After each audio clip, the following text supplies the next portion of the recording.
Hi friends, welcome to our channel. இன்றைக்கி நம்ம பார்க்க போகிறது கிச்சன் நைட் ரொட்டீன் தான். நான் வந்து எப்படி ஒதுங்க வச்சு நீட்டாக ஆக்குறேன் அப்படின்றத பார்க்க போகிறேன். ஏன்னா இவ்வளோ மெஸ்ஸியாக இருக்கும் தெரியுமா, நைட் நேரத்தில் அவ்வளோ ஹானம் இருக்கும்.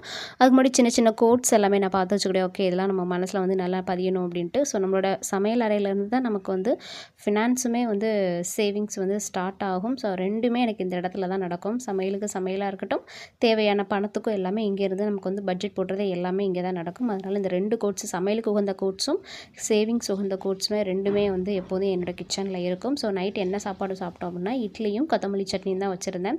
ஸோ அதை எல்லாமே மாற்றி வேறு ஒரு பாத்திரத்தில் எடுத்து வச்சுட்டு தான் நம்ம வந்து பாத்திரத்தை கழுவவே ஸ்டார்ட் பண்ணணும்.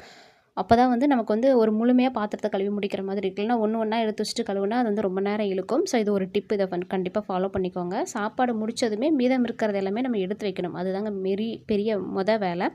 அதுக்கடுத்து நம்ம கவுண்டர் டாப்பில் தேவையில்லாத கிளாஸு, பாத்திரம், தட்டு, அப்புறம் ஏதாவது பாக்ஸ் வச்சுருந்தோம்னா அது எல்லாத்தையுமே ஏறக்கட்டி சிங்கில் போட்டுடணும்.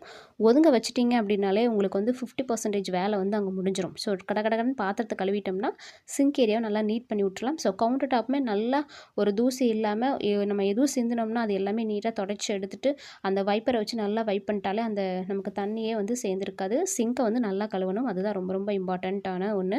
அடுத்த அடுப்பையுமே நம்ம லைட்டாக தொடச்சி விட்டுட்டோம்னா வேலை முடிஞ்சுது. ஸோ எப்போவுமே சிங்க் வந்து ராத்திரி நேரம் ரொம்ப சுத்தமாக வச்சுக்கோங்க. ஏன்னா ராத்திரி நேரம் தான் அங்கே வந்து கண்ணுக்கு தெரியாத பூச்சியாக இருக்கட்டும், மற்ற பூச்சியெல்லாம் வந்துக்கிட்டே இருக்கும். ஸோ அதனால் நல்லா சுத்தமாக வச்சிட்டிங்கன்னா உங்களுக்கு எந்த ஒரு பேட் ஸ்மெல்லுமே இருக்காது. ஸோ நான் டெய்லி சிங்கை வந்து நல்லா கழுவி விட்டுருவேன். எனக்கு எந்த ஒரு பேட் ஸ்மெல்லுமே இது வரைக்கும் வந்ததில்லை. அடுத்தா பார்த்திங்க அப்படின்னா நைட் எப்போவுமே வேலையை முடிச்சுட்டு ஒரு டம்ளர் வெந்நீர் குடிச்சிட்டு படுக்கிறது அவ்வளோ நல்லது உடம்புக்கு. ஸோ நீங்கள் அதெல்லாம் பண்ணுவீங்களா அப்படின்றத மறக்காமல் சொல்லுங்கள். ஸோ இந்த மாதிரி துணி எல்லாமே நல்லா விரித்து விட்டுட்டு, ஸோ இவ்வளோ பாத்திரம் நமக்கு வந்து சேர்ந்துருக்கு. எல்லாமே சூப்பராக நீட்டாக ஒரு ஓரமாக எடுத்தும் வச்சாச்சு.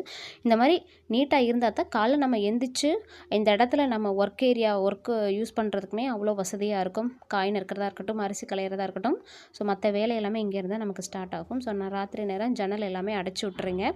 அதுவே உங்களுக்கு ரொம்ப நல்லது. இந்த வீடியோ பிடிச்சா லைக் பண்ணுங்கள், ஷேர் பண்ணுங்கள், மறக்காம சேனலை சப்ஸ்கிரைப் பண்ணி சப்போர்ட் பண்ணுங்கள் ஃப்ரெண்ட்ஸ். எல்லோரும் சந்தோஷமாக இருங்க. தேங்க்யூ.